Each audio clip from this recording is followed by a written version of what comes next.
শিক্ষার্থীরা আমরা 3 নং অঙ্কতে চলে এসেছি, তোমরা একটু খেয়াল করো। দেখো প্রশ্নটি বলেছে নিচের সংখ্যাগুলোকে কোন ক্ষুদ্রতম সংখ্যা দ্বারা গুণ করলে গুণফল পূর্ণবর্গ হবে। দেখো পরবর্তী অঙ্কগুলা ঠিক এরকমই হবে, হয় কত গুণ করলে চাইবে, অথবা কত ভাগ করলে চাইবে, অথবা কত যোগ করলে, অথবা কত বিয়োগ করলে সংখ্যাটি পূর্ণবর্গ হবে। তো এখন তোমরা একটা জিনিস ট্রিক্স খেয়াল রাখবে, যদি ভাগ এবং গুণের কথা বলে তাহলে আমরা মৌলিক গুণনীয়কে চলে যাব, ঠিক আছে। যদি ভাগ এবং কিসের কথা বলে, গুণের কথা বলে, তাহলে আমরা মৌলিক গুণনীয়কের সাহায্যে করব। আর যদি যোগ এবং বিয়োগের কথা বলে সেক্ষেত্রে আমরা চলে যাব ভাগ পদ্ধতিতে, ঠিক আছে। তো এখন আমি তোমাদেরকে একটু পরে দেখাচ্ছি, তোমরা একটু খেয়াল করো। দেখো যদি আমরা গ নাম্বারটা প্রথমে শুরু করি, 1470। তো এখন প্রথমে তোমরা এটাকে মৌলিক গুণনীয়কে আগে পাঠ করে নিবে। দেখো এটা প্রথমে আমি যদি 2 দিয়ে দেই 735, তারপরে যদি আমি এটা 3 দিয়ে দেই তাহলে 245, ঠিক আছে। তারপরে আমরা যদি এখানে 5 দিয়ে দিই, 5 দিয়ে হবে 4,9। দেখো 45 5 4, ঠিক আছে। তারপরে দেখো 7 দিয়ে 7 7 49। এই যে আমরা মৌলিক গুণনীয়কে ভাগ করে ফেললাম, তখন তোমরা লিখবে মৌলিক গুণনীয় সমান সমান 3, প্রথমে তো 2 গুণন 3 গুণন 5 গুণন 7 গুণন 7। তো এখন তোমরা কি করবে, আমরা তো তোমাদেরকে আগেই শিখিয়েছি যখন এটা জোড়া জোড়া থাকবে, সবগুলো সংখ্যা জোড়া থাকবে মৌলিক গুণনীয়, সেটা আমাদের পূর্ণবর্গ সংখ্যা, মানে এটাকে বর্গমূল করা যাবে। কিন্তু এখানে দেখো 2 মাত্র একটাই, 3 একটাই, 5 একটাই, 7 জোড়া আকারে আছে। তার মানে 2 3 5 কে আমাদের জোড়া বানাতে হবে। তাহলে আমি যদি 2 3 5 দিয়ে গুণ দিয়ে দিই তাহলে কিন্তু এরা জোড়া হয়ে যাচ্ছে। তাহলে তুমি একটু লিখে নিবে এখানে 2 3 এবং 5 জোড়াবিহীন, অতএব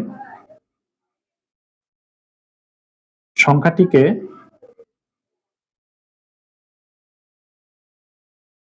দুই গুণন 3 গুণন 5 সমান সমান 3 5 15 30, 30 দ্বারা গুণ করলে পূর্ণবর্গ সংখ্যা হবে। দেখো শিক্ষার্থীরা একটা জিনিস খেয়াল করো, আমি একই সাথে ভাগের নিয়মটা একটু বলে দিই। যখন গুণের কথা বলবে, তা দেখো 2 এর সাথে যদি আমি 2 গুণ দিই, এখানে 2 জোড়া হয়ে যাচ্ছে। 3 এর সাথে এই 3 গুণ দিই, তাহলে 3 জোড়া হয়ে যাচ্ছে, 5 ও জোড়া হয়ে যাচ্ছে। সেক্ষেত্রে গুণেরটা হলো। এখন ভাগের ক্ষেত্রে কি হবে, তুমি ভাগের ক্ষেত্রে ভাগ দিলে কি হয়, এই পুরাটাকে যদি 2 দিয়ে ভাগ দিই, 2 দিয়ে কাটা যাবে, 3 দিয়ে ভাগ দিলে 3 3 কাটা যাবে, এভাবে কেটে ফেলতে হবে, ফেলে শুধু জোড়াটা রেখে দিতে হবে। তার মানে যেগুলো বিজোড় আছে এগুলো দিয়ে ভাগ দিলেই উত্তর বের হয়ে যাবে। তার মানে গুণের ক্ষেত্রে আমরা বলবো এখানে যা এসেছে তা দিয়ে গুণ দিলেই এটা সবগুলো জোড়া হয়ে যাবে, মানে পূর্ণবর্গ হয়ে যাবে। আবার ভাগের ক্ষেত্রে আমরা উল্টা কথা বলবো, 30 দিয়ে ভাগ করলেই সংখ্যাটি পূর্ণবর্গ হয়ে যাবে, ঠিক আছে। এটা আমরা সামনে আবার দেখবো। তো এখন আমরা পরবর্তী অঙ্কতে চলে যাই, তোমরা একটু খেয়াল করো। দেখো ঘ নাম্বার 2 3 8 0, একটু দূরে লিখতে হবে, 2 3 8 0 5। দেখো এই সংখ্যাটিকে আমরা প্রথমে 3 দিয়ে ভাগ দিব। এখানে যদি আমরা 3 দিয়ে ভাগ দিই তাহলে 7 9 3 5 আসবে।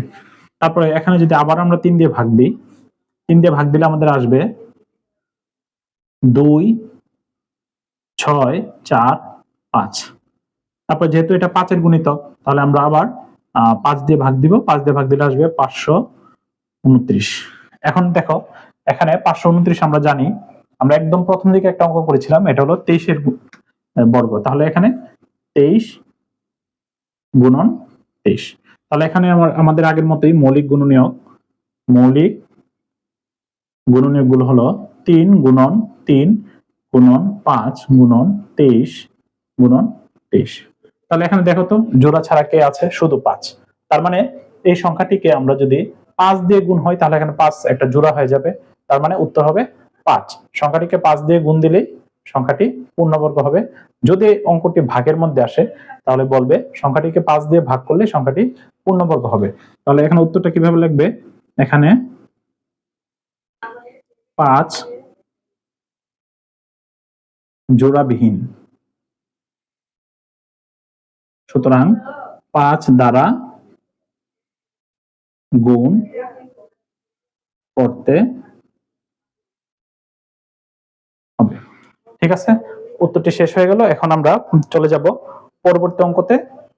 4 নং অঙ্কতে আমরা আমরা সপ্তম শ্রেণীর অনুসরণী 1.1 করছিলাম। 4 নং অঙ্কতে আমরা ভাগ কত দিয়ে ভাগ করলে সংখ্যাটি পূর্ণবর্গ হবে, এটা হুবহু গুণের নিয়মেই। গুণের ক্ষেত্রে শুধু যেগুলো বিজোড় আছে আমরা সেগুলোকে বলবো যে সেগুলো দ্বারা গুণ করলে পূর্ণবর্গ হবে। ভাগের ক্ষেত্রে সেম, যেগুলা মৌলিক গুণনীয়ক যেগুলা বিজোড় থাকবে সেগুলো দিয়ে ভাগ দিলেই সংখ্যাটি পূর্ণবর্গ হবে। তো এর জন্য আমরা সবগুলো অঙ্ক করছি না, আমরা সবচেয়ে বড় যে সংখ্যাটি সেটি নিয়ে গ নাম্বারটা করে দিচ্ছি। তোমরা বাকিগুলো নিজেরাই করতে পারবে। তারপরে যদি তোমাদের কোনো প্রবলেম হয় তোমরা কমেন্ট সেকশনে একটু লিখে দাও, আমি করে দিব। আচ্ছা দেখো, আমরা প্রথমে এই সংখ্যাটিকে মৌলিক গুণনীয়কটা করে নিই।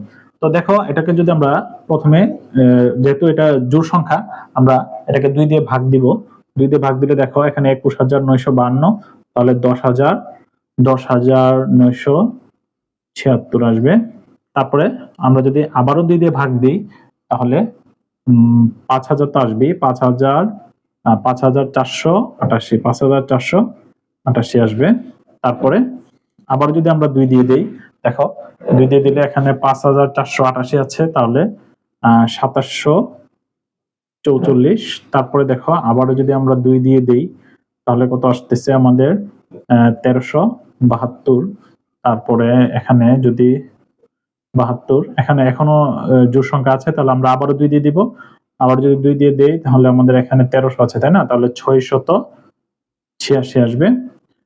তারপরে যদি আবার আমরা 2 দিয়ে দিই, 2 দিলে তাহলে 343।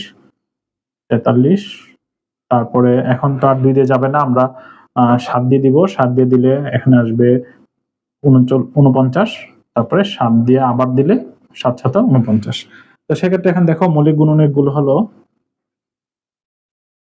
2, কয়টা 2, 1 2 3 4 5 6, 6টা 2, 2 গুণন 2 গুণন 2 গুণন 2 গুণন 2, তারপরে 7 গুণন 7 গুণন 7।